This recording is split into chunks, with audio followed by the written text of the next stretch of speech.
Bonjour et bienvenue sur 8 Mont Blanc, merci d'être au rendez-vous. Nous sommes le mardi 5 avril 2022 et voici tout de suite les titres. Elle m'est indispensable pour présenter ce journal, elle nous est surtout vitale. La respiration est un geste que nous répétons 20 000 fois par jour en moyenne, mais le faisons-nous correctement? Élément de réponse à suivre.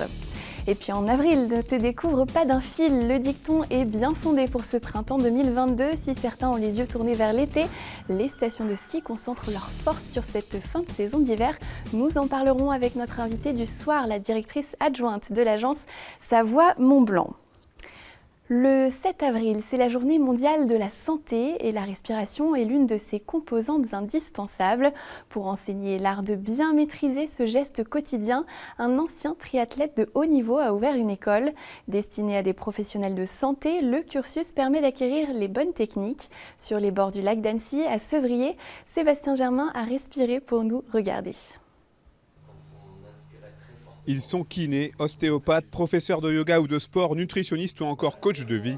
Et ils ont choisi d'apprendre à mieux respirer. Cet acte anodin à première vue que nous faisons plus de 20 000 fois par jour fait aujourd'hui l'objet de beaucoup d'études. Et c'est notamment pour cette raison que Stéphane Johnson, ancien triathlète de haut niveau, a créé la Breathing Academy, une école de formation sur la respiration. Pour moi, c'est d'utilité publique. Clairement, on ne nous a jamais appris à respirer finalement. On a ce geste naturel depuis qu'on est tout petit et puis ce qu'on observe, c'est graduellement ce geste se dénature. Donc remettre un petit peu de conscience et surtout comprendre à quoi ce geste sert, à quoi servent tous ces grands poumons qu'on a et toutes ces cellules, comment on peut les servir au mieux. Ouais, ça, je pense que c'est nécessaire en tout cas. Même au niveau scolaire, on devrait avoir des enseignements sur comment le corps fonctionne. Et pour que chacun puisse s'approprier ses propres recettes. Ancien cadre dans l'industrie du sport, Stéphane Johnson a souhaité s'entourer pour dispenser cette formation qui a pour objectif de travailler également sur les répercussions de la respiration. D'autres professionnels de santé ont donc intégré la structure. Le but de la respiration, c'est d'alimenter la cellule et en glucose et en oxygène. Donc qui dit glucose dit forcément alimentation et nutrition. Donc voilà, ça c'est la raison principale. Et puis la deuxième fonction, c'est la respiration, c'est tout ce qui se passe, la ventilation, c'est tout ce qui se passe au-dessus du diaphragme, mais ça a quand même un impact sur tout ce qui est en dessous du diaphragme. Donc cette zone-là, digestive, c'est forcément mon domaine de prédilection. Et parmi les stagiaires inscrits cette semaine-là, Pierre-Yves Bertrand. Après avoir été manager dans la restauration pendant de nombreuses années, il accompagne aujourd'hui des dirigeants dans la quête de leur objectif professionnel. Dans les différentes pratiques que j'ai pu avoir au niveau personnel, la respiration était toujours un fil rouge. Dans mes pratiques sportives, dans mes pratiques comme peuvent l'être le yoga ou même la méditation. Et j'ai voulu vraiment venir ici pour comprendre cet enjeu qu'est la respiration, qui pour moi est un peu la clé de voûte de toutes ces pratiques, et pour comprendre au-delà des méthodes, parce que j'avais expérimenté beaucoup de choses. Et ce que j'ai trouvé ici, ce que je trouve ici, c'est le fait de vraiment comprendre le pourquoi, le sens de tout cela, pour me l'approprier et après pouvoir l'utiliser. Donc d'une part pour moi à titre individuel et également dans mes accompagnements, puisque la respiration peut vraiment, et je m'en suis rendu compte de manière très simple et très pragmatique, aider les personnes en situation professionnelle à reprendre le contrôle sur leurs émotions, à reprendre leur contrôle sur la capacité d'attention et même à communiquer ensemble en tant qu'équipe. Si vous souhaitez approfondir votre respiration, sachez que les futures formations de la Breathing Academy ont lieu en mai, en juin et en juillet prochain. Il ne cesse de le répéter et nous en parlons régulièrement dans ce journal. Le secteur médico-social peine à recruter. En Haute-Savoie, près de 8000 offres de postes sont diffusées via Pôle emploi. À l'occasion de la semaine du soin et de l'accompagnement, l'agence organise de nombreux événements. Ce mardi après-midi, le représentant d'un EHPAD à Vieugy dans le bassin annécien a présenté ses nouvelles recrues encore en formation. L'occasion aussi d'évoquer les difficultés de recrutement auxquelles sont confrontés les établissements. On l'écoute au micro de Manon Toiti. Les difficultés aujourd'hui, c'est le manque de candidats. On reçoit très peu de CV. Et donc, ce qui nous oblige aujourd'hui à essayer de mieux travailler notre communication, nos partenariats pour aller cibler des personnes qui peuvent être intéressées en reconversion, en projet et les inciter à venir découvrir l'EHPAD, vivre une expérience.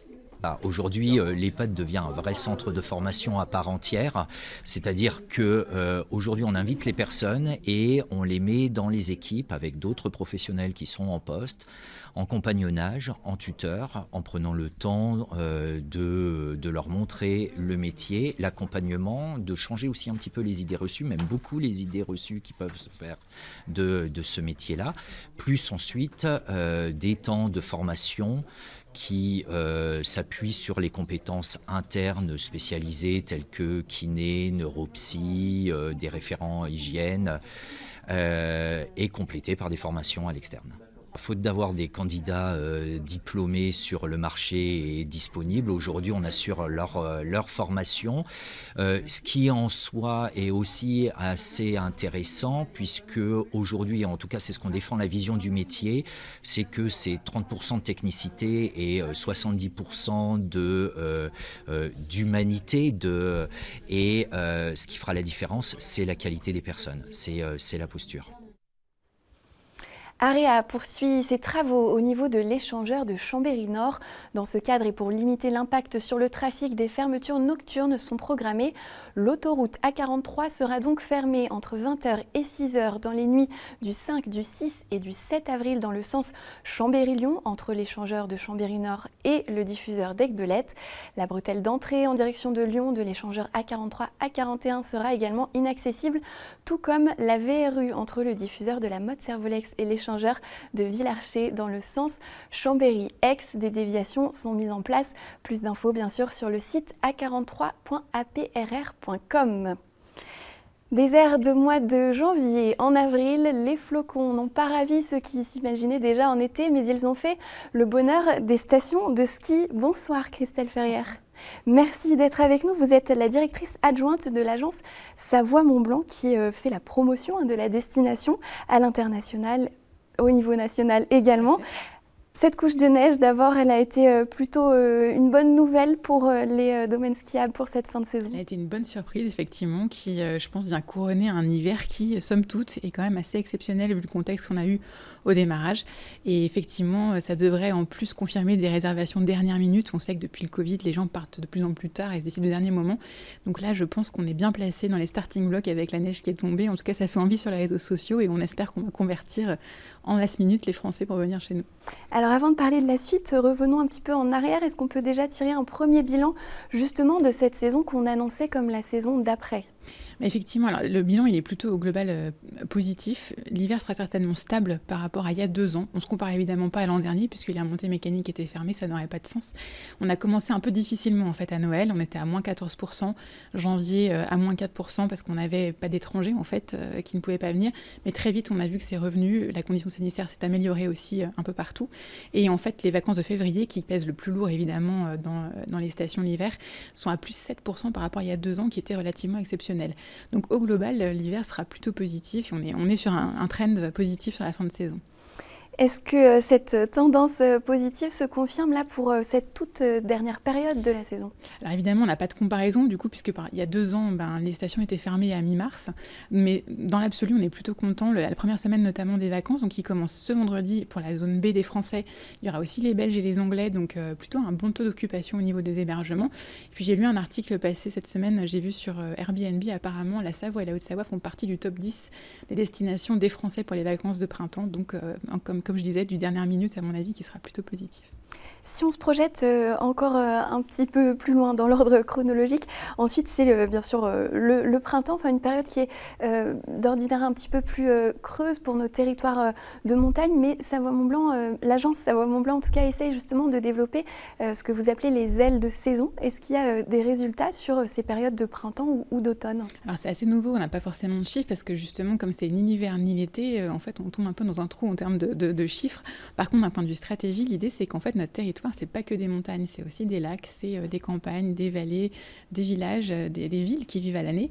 Et donc l'idée c'est de raconter ce territoire qui est peut-être un peu surprenant, du coup c'est pas ce qu'on en attend, à différentes saisons. Le printemps, il y a les ponts évidemment du mois de mai, il y a des choses à faire au bord de lacs. On fait la promotion d'ailleurs des lacs exclusivement sur les ailes de saison, surtout pas l'été parce qu'on sait qu'ils sont déjà fréquentés, donc on n'en rajoute pas en termes de promotion et de communication. C'est aussi valable pour septembre-octobre. octobre. Donc c'est vraiment raconter toute la diversité de choses qu'on peut faire. Ça peut être de l'activité, ça peut être du contemplatif, ça peut être de la culture, les terroirs, la gastronomie. On sait que tout ça, ça plaît à des cibles qui sont prêtes à partir hors saison.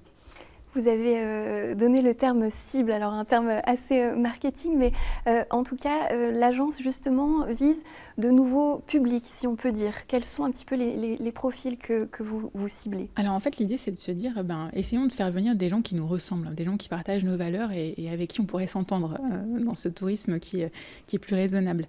Donc déjà, il y a les jeunes. Les jeunes, on sait que chroniquement, c'est un peu une cible qui délaisse la montagne. Quand je dis montagne, c'est au sens large, hein, c'est tout ce que j'ai dit, les lacs, etc. Et donc là, l'idée, c'est de se dire comment est-ce qu'on peut leur donner envie de venir à la montagne.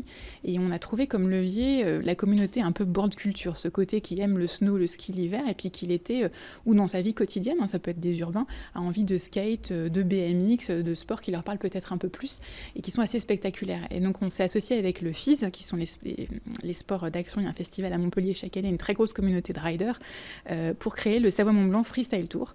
L'an dernier, on a eu 3 dates, donc avec Tignes, Avoria et La Clusaz qui nous ont suivis. Cette année, on rajoute Évian début juillet et on stretch comme ça, on s'étend jusqu'à fin juillet avec La Clusaz, fin septembre, excusez-moi. Donc on sera vraiment présent pendant 3 mois. On fait venir des familles, des jeunes, on en parle sur les réseaux sociaux, sur des partenaires médias aussi qui sont très typés rider. Donc c'est vraiment une forte affinité avec cette cible-là. Et puis on travaille aussi des cibles plus sportives, plus adultes, un peu plus mûres, avec l'Ultra Trail du Mont Blanc. Donc on est partenaire de l'UTMB pour la première fois. C'est l'occasion de raconter autour de ce trail qui est incroyable, toute la diversité du territoire, cette terre qui est riche en trails et en événements et qui est un terrain de jeu incroyable. On a aussi les championnats du monde au jet de VTT fin août, donc à nouveau fin août, qui permet d'amener des gens aussi en montagne en fin d'été, où là c'est l'occasion de raconter terre de VTT, qui fait vivre aussi l'économie des stations l'été. Donc vraiment, nous, notre objectif, c'est de créer des contenus autour de tout ça, et ces événements sont des beaux prétextes pour raconter le territoire à des gens qui ne sont pas forcément là, et leur donner envie de revenir un jour. Et vous n'oubliez pas non plus les seniors, il me semble. Exactement. Alors, les seniors, ou on va dire les épicuriens, puisqu'on a notamment sur octobre, on est partenaire de Tokissime sur Megève.